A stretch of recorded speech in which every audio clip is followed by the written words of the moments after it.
Welcome to the PR in Lockdown podcast, your guide to PR and communications in a post-lockdown world, produced by Access Studios in collaboration with the PRCA. I'm Rob Double, and in this episode, I'm talking to Effie Kanyua, Director of PR and Communications at Hearst UK. Content is the main focus of this episode. We discuss how publications pivoted their content to meet increased digital demand during lockdown, and how internal communications has become absolutely key as we transition into the new normal. Effie, thanks so much for joining me on the podcast on a Friday as well. We're recording at the end of the week, which I think is always a good thing. Thanks for having me, and yes, I'm really happy that it's a Friday finally. It's been quite a busy week. It's a happy Friday. We were talking just before we came on about how it's been a bit of a crazy one, which is good because then things are busy and things are getting active, and we'll talk about this period in after the break. But let's sort of take a pause and talk about what has happened over the last 4 or 5 months. So if you just give us an overview first off, for anyone who doesn't know who Hearst UK is, just exactly what you guys do. Yeah, absolutely. So Hearst UK is a premium content business, an experiential business actually. We've got 25 brands. Hopefully people will know some of our sort of trusted brands. So the likes of Good Housekeeping, Cosmopolitan, Elle, Harper's Bazaar, Esquire, Men's Health, Women's Health, Digital Spy, to name a few. So really amazing brands and really trusted brands. And I think one of the things that we've always prided ourselves on and our positioning, everyone talks about purpose in PR, and our purpose really has been to be a beacon of positivity. I think what's so interesting about the perspective you can bring is that, as you mentioned, a lot of your publications, are things that people would pick up in a retailer, particularly if they're on the move, potentially, somewhere like at airports and train stations and stuff. And that's an area which, during lockdown, I think is fair to say, undisputedly, got hit pretty hard. So just talk us through, I think, just what's happened or what happened to your, share and the way people consumed your content, particularly during lockdown. The sort of main staple of our business is, of course, our amazing magazines. And so throughout lockdown, airports were closed, train stations were closed, and a big part of our business is travel retail. I mean, I would say, luckily, supermarkets were open and local shops were open. And so we obviously had a good presence there.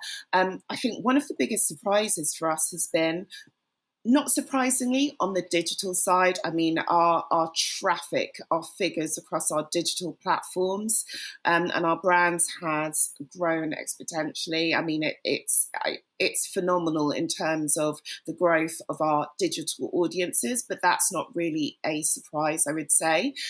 But what was a surprise for us was the fact that our subscriptions, in some cases, increased by up to 200%.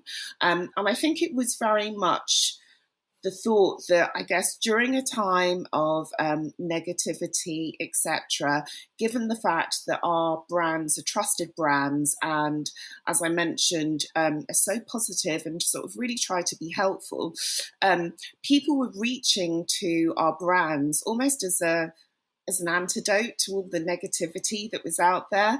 We also very much, what was great is that we were able to use our data. So we are very data driven. And so we could get insight into what our audiences actually wanted from us. So was it beauty tips? Was it fitness tips? Was it, cookery, how to create a family meal for 4. People were doing a lot more cooking during this time. So all of that sort of insight and data helped us to formulate and produce content that was helpful for our audiences. So I guess in terms of our brands, we found that we were sort of busier than usual. And as a business, we actually had all of our processes in place. So we were ready because we had an agile working policy. we were ready for lockdown. So our business continuity, actually, I guess, as opposed to a lot of businesses, wasn't affected, which was great. Okay. I mean, there's so much fantastic information there to try and go through. I mean, firstly, just to clarify on the subscriptions front, the ones in some of your publications going up, 200%. Was that for digital subscriptions, or was that for print delivered subscriptions as well, or was it just across the board? Across the board. Wow. So obviously, and that's the thing, the growth in our digital traffic wasn't a surprise, but I guess it was the growth in our actual sort of printed product and subscriptions as a whole, which increased, because I guess it was giving us a sense of the fact that people were viewing our magazine brands as a essential item or something that added a benefit to their lives. And the data side of things, I think this is particularly interesting, because on this series we've had so many people talking about the kind of content that they focused on and what they felt worked, and how to do things right and how not to do things right in lockdown. I think that's been a real topic for the PR and communications industry. But for you, was there any surprises when you got this data through about the kind of stuff that the audience were really interested in consuming, that there was a clear uptick in demand in certain types of content that you were producing? I mean, to be honest, I don't think we were surprised in terms of the growth in people searching for recipes. I mean, banana bread came up a lot. And I succumbed. I mean, my oven was broken, which wasn't helpful. Oh no! Well, I mean, the worst time for an oven to break. Yeah, I know. But the grill was working, so I actually did my own version of banana bread using a grill, which was complicated. But things my goodness, like that does sound incredibly complicated doing it but on it was a grill. delicious. It was delicious. I mean, the baking was full on. So I think we kind of knew that recipes. So for the likes of Good Housekeeping and Delish, there were no surprises there in terms of people looking for recipes. I mean, people were stuck at home. People were stuck at home with their families. People were doing a lot more cooking than they had ever been used to. So we kind of knew that was something that we would have to cater for. Again, health and fitness. We have Runner's World, men's health, women's health. In terms of people wanting to know how to do home workouts or taking up running for the first time. I mean, a lot of my colleagues who hadn't previously taken up running did during this period. So in terms of fitness workouts, again, no surprises there. In terms of beauty and fashion, I mean, there were sort of, different bits that could sort of came through. But yeah, I mean, an interesting one was about sort of home grooming, how to trim a beard for, a squire, and, other things like that, how to give yourself a DIY haircut, how to cut your kids' hair, stuff like that. So there was sort of a lot of it seems incredibly from what you described there across the board. There's almost a theme of the content that really was of interest was practical. It gave people practical kind of advice, but also you mentioned it earlier on as well about there was a positivity to the content, which maybe was combating a lot of the other kind of stuff that was online, particularly during the lockdown period. Is that kind of a good sort of theme? It was very practical, hands-on kind of stuff, but also it was positive-based stuff. Yeah, absolutely. So it was, I guess it was it was content that would add value. And it's not just, I guess, the practical stuff. It was also, we spent a lot of time focusing on interesting and informative content. And sort of as we progressed throughout the period, not only did we have COVID-19, but then also everything happened post George Floyd with Black Lives Matters. And so in terms of our content, we put a huge focus on diversity and inclusion, really sort of giving people helpful tips on everything from how to become an ally, sort of explaining racism, all sorts of things. So the thing about Hearst UK and our brands is that if you look at our brands, their audiences are very engaged. So, for example, Cosmopolitan has a highly engaged audience, and typically you would see that audience who would be very vocal and very engaged in terms of social and political agendas. And I think as a brand, Cosmopolitan has always sort of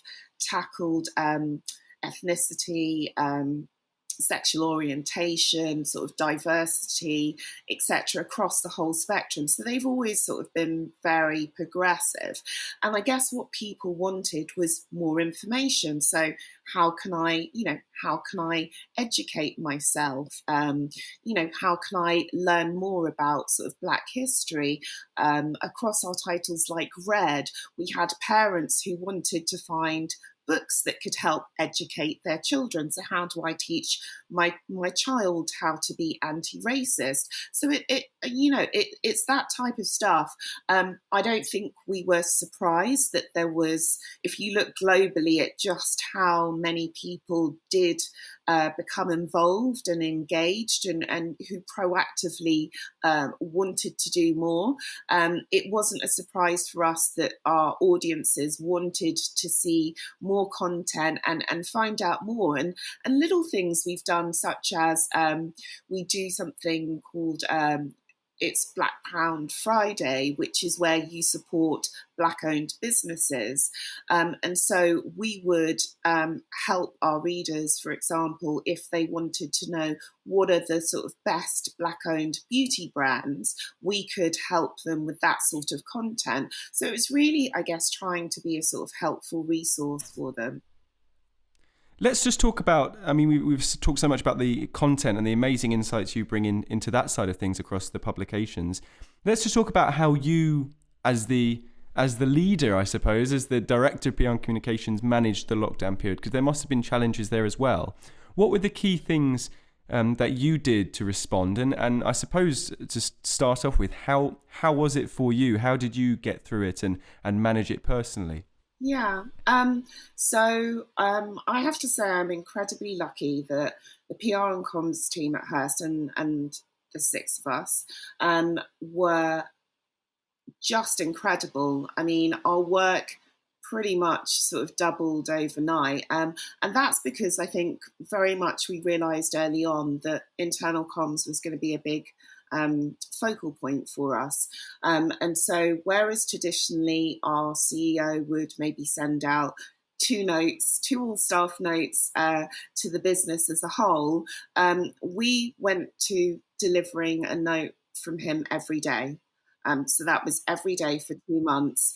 And within that, and that's the thing, the sort of key theme is not only did we want to look after our audiences externally, but we also needed to look after our staff, who are our priority as well, and think about their sort of mental health and the information that they needed, etc.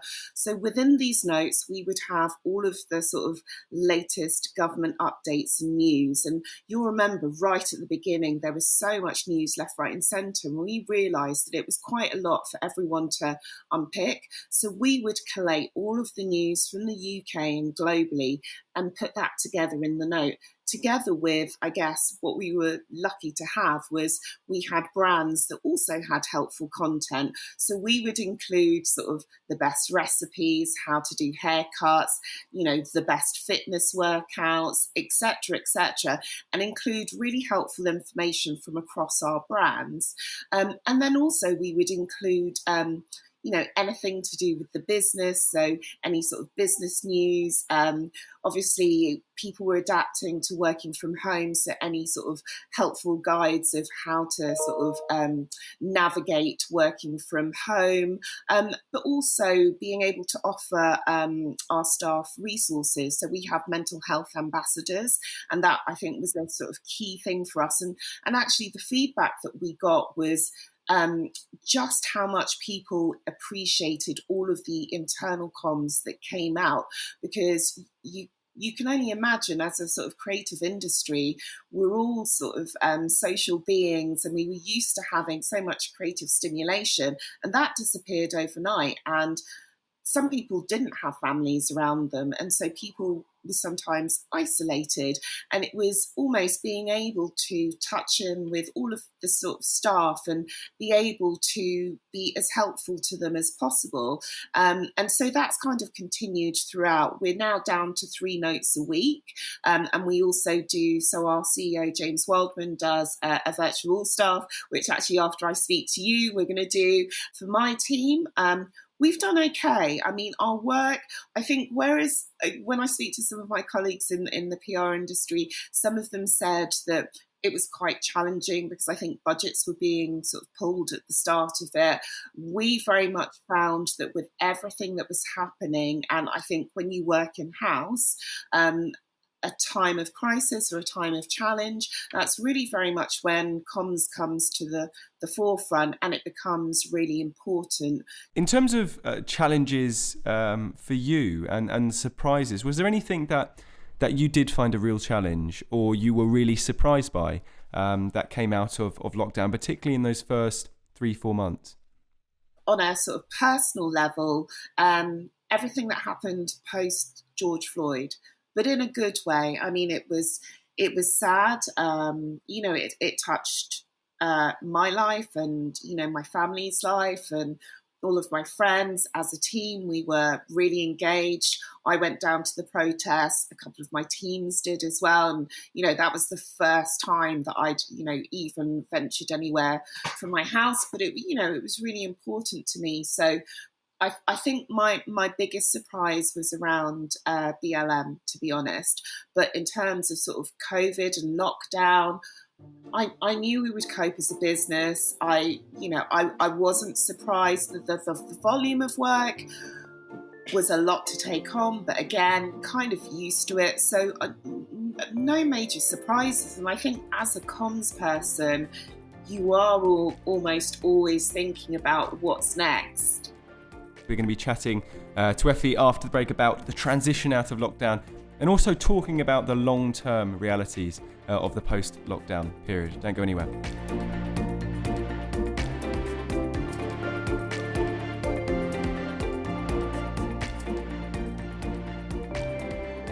Effie, before the break, I just actually wanted to pick up on what you said about the BLM movement, what happened after George Floyd. And, you went to the protests with, I think, a few colleagues and family members. Has that affected in any way, looking at the now and moving forwards?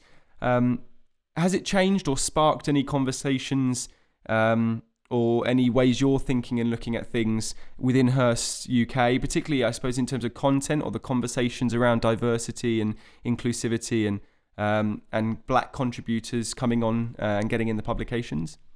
Yeah, absolutely. So we actually launched a sort of diversity and belonging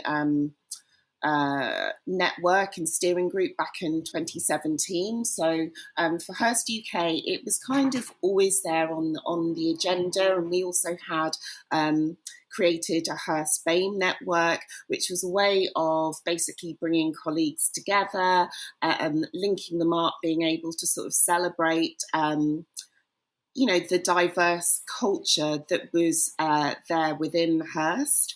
In terms of our content, I mean, I would say that a lot of our brands have been sort of at the forefront in terms of diverse content. So I don't know if you remember seeing Stormzy on the cover of Elle. I mean, he gave us a shout out at Glastonbury, and it was very much, he put together, I guess, his idea of sort of the next best talent, Black British talent, and putting a sort of male rapper on the cover of a fashion magazine was a huge deal. We had Dina Asher-Smith as well, who is incredible, and I remember speaking to her actually at the Harper's Bazaar Women of the Year event, and she said the significance for her as a Black woman was that traditionally she never felt that it would be possible for someone like her and with her body shape to be considered beautiful or sort of fashionable to be on the cover of a magazine. And so that was kind of significant. And I mean, she looked incredible. She's so stunning and so beautiful. But, to me, it's kind of incredible to think that in terms of sort of diversity on covers, it's not really something that, has necessarily happened as much as it should have. And I mean, if you look across the sort of whole spectrum, a lot of our competitors, I was at Bauer prior to Hearst, and I worked on Grazia, and I know, we used to sort of feature diverse covers, but I know that at Hearst UK, we really have taken a lot of time in terms of making sure that our content is diverse and representative. And right at the start, we did actually make a corporate commitment. So that came from us in the UK, but it also came from Hearst in the US, which is our parent company as well. And that was making a really strong commitment to diversity and belonging. So diversity and belonging for us is diversity and inclusion. We've talked there a lot about the business level stuff. What about the industry-wide, the PR and communications world? So much conversation has been sparked after the George Floyd incident, and also the Black Lives Matter movements and protests in the US and over here. Do you think, what's your view on the PR and communications industry in the UK in particular, and what do you think, if anything, needs to change or what needs to happen, particularly off the back of the conversations that we're now having? I mean that there have been sort of various articles that have come out, and various surveys that have come out, and I think unsurprisingly, the stats aren't great. But I do think there's a strong desire within the industry. And I think there are people who've been there right from the start. So and this is probably one of the best things that I've done in the past year. I was a BME PR Pro. So Elizabeth Bananuka, she started that. She's just launched the blueprint as well, which I think is pivotal to our industry. I mean, it's so important. But she launched that scheme, which really was a way for, I guess, people like me to find other people like me within the industry. And in terms of the network, I mean, we have a WhatsApp group. We're sort of there to support each other. But we all had mentees that we've been on a incredible journey with throughout the past year. And that's something I'm really proud of, because I think it's really important for people who have come through the industry and have made their way to sort of senior leadership, for them to be visible. Because if you're someone coming in, why would you join an industry where you can't see people who look like you working in the industry and who look like you sitting in senior positions? So I think highlighting senior leaders who are sort of Black, Asian, minority, ethnic, that's really important. But then also being able to foster and grow and support talent within the industry to help them with their career progression is just as important. So I think the MEPR Pros has been really important for the industry. I think the blueprint is the next logical step. So with the blueprint, it really holds agencies and businesses to account. And so there's a really strict criteria that businesses have to adhere to and to commit to. And I think that to me, I think, is probably the sort of most important thing, because I think we can talk a lot about, and there's so many good intentions out there, lots of people want to proactively change and set up things within the industry. I think we just need to find a way to move it along from conversations so that we have things in place that are measurable, where people are held accountable. So it's not just words, it's almost like having metrics, the same way that on a PR campaign, you set KPIs, right? So you set KPIs, your client expects you to deliver. So I think something like the blueprint is setting KPIs for businesses. Right, you've got a commitment to diversity. This is what you need to do to achieve it. And so I think that's been a sort of huge step. And, I love the fact that agencies like Manifest and Blurred and agencies like that, have really stepped up. And, nice to see that people are already getting a kite mark, but also lots of interest for agencies to proactively want to be part of it and to do better. So I'm really excited about it. We're now in this stage of lockdown where we're moving from lockdown into this new normal, this new reality. Let's just talk through what the immediate things you have been doing proactively as Hearst UK. So, I think we chatted before about you created lounges in hospitals and delivered free publications to part of the country. And you also moved a lot of your events virtually. Just talk us through what you did there. And is that something that you're planning to take forwards as at least a medium-term plan for the next few months? We celebrated on our digital covers for Elle, the frontline workers. Well, the frontline workers that were behind the front line, so the teachers, the delivery drivers, the transport people who were working, and yeah, we featured them on our sort of digital covers for Elle to really tell their stories about what they were doing throughout this period.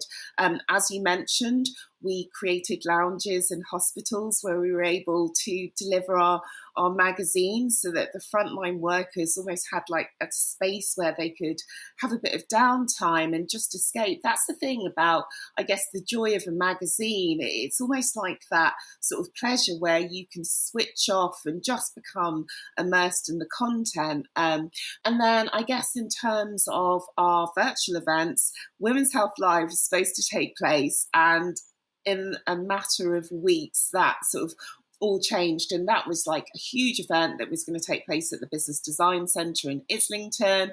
All of these fitness influencers flying in from all over the world. I've been I don't know if you're a fitness buff, but I follow. I do a fair bit of running, yeah. I really so I follow Gillian Michaels, who has this thing called 30 Day Shred. I mean, she's this sort of fierce American woman. She was like one of the sort of big fitness influencers that was flying in specifically to hold all of these masterclasses for people to come to. And COVID hit, and so we couldn't do that. So actually we turned it into a virtual event through Facebook Live, and we had over 10,000 people tune in over the course of a weekend for Q&As with our fitness influencers, workouts, all sorts of things. And that was a huge pivot for us as a business, because events have always been sort of a key part of our diversified business, and to switch to virtual events so quickly was a huge ask. But when we did it brilliantly. And the second sort of huge event were our country living fairs, and our country living fairs are set in these like lovely big stately homes with lots of artisans that sort of set up their wares, and lots of families come down to our fairs, and I mean they're hugely popular, always sold out. And again, we couldn't do that, but we were also very mindful that a lot of our artisans, I mean, you think about these local artisans, they rely on fairs like ours to really, I guess, bring visibility to their business products and what they offer. And they were they were really severely impacted, as were lots of local businesses. So we shifted that event, so the Country Living Fairs, we shifted that online as well. Now, I mentioned mentoring and the BME PR Pros. Cosmopolitan has launched a mentoring scheme, basically just off the back of the fact that, and you'll know this in sort of, the media industry, lots of people had been furloughed, made redundant, have lost their jobs, and people seriously are struggling. I mean, I can see it when I go on LinkedIn, and I can hear it through conversations. The PR industry has been impacted. The media industry as a whole has been impacted. And so Cosmo has launched this scheme where we are hoping, and it's the whole of the Cosmo team, I'm doing it, 3 other members of my PR team have also volunteered to do it. So my deputy head of comms, Ben Armani, who does internal comms, and Callum, who looks after our entertainment and wellness titles. And we are hoping to help people sort of, support them throughout this period. And for you as Director of PR and Communications, what are your immediate priorities? What are the things you're really focused on over the next 3-4 months? there's been a huge shift and priority towards internal comms, and quite rightly so. So I think being able to continue to help support and inform our staff as we transition through this. Our offices have started opening. So we started opening our offices in June, by the way. And that's really very much open for people who felt that they wanted to come into the office. So everyone doesn't have, the same sort of luxury where some people might have gardens, etc. I mean, I live in East London in a tiny flat. And so for some people, coming into the office has very much been a sort of welcome break. In because it is September. that is relatively early, actually. Reopening in June, but obviously for you guys, well, and I say relatively because in comparison to a lot of other organisations I've spoken to, but you saw that, and the company saw that as a real, that needed to happen to give those who wanted to the ability to get out of their house. Yeah, I mean, it's really important. I mean, one of the things, I guess you asked me before about some of the things that I noticed. The effect on people's mental health has been significant. I mean, it really has. And being cooped up and also working at pace throughout this period has been challenging. And that's on top of, people falling sick and, losing loved ones and, partners losing, their jobs, etc., etc. So there has been, I guess, a real pressure on people throughout this period. And people being able to have the opportunity to come into the office and interact with people. We actually did something in men's health that looked at loneliness. So there's been a sort of huge increase in loneliness, and I know, speaking to colleagues, people saying that it's all well and good, people doing sort of Zoom calls and Microsoft Teams, but having that sort of human interaction is something that they've really missed. So I think that was really important. So September, we're going to open more floors. In terms of our formal return to work, that now isn't going to happen until next year. So January of next year, formally, we will come back into the office. So it's very much on a voluntary basis, but I think I think it's important. So I was there yesterday with my deputy head of comms, my CEO was there, my CFO was there. So it was just really nice to see colleagues, and I think we'll probably start to see more of it. Comms-wise, internal comms will be huge for us, and then I guess from a sort of consumer perspective, again, it's highlighting all of the sort of helpful content that our brands have been producing brilliantly throughout this time as we, continue to navigate this, maybe hit a second wave. We will just carry on, and as a team, we will be flexible. When you're looking forward, you're gazing into the crystal ball about where content is going in the way audiences are wanting to consume it, and the way they want to consume it online and want to consume it in print.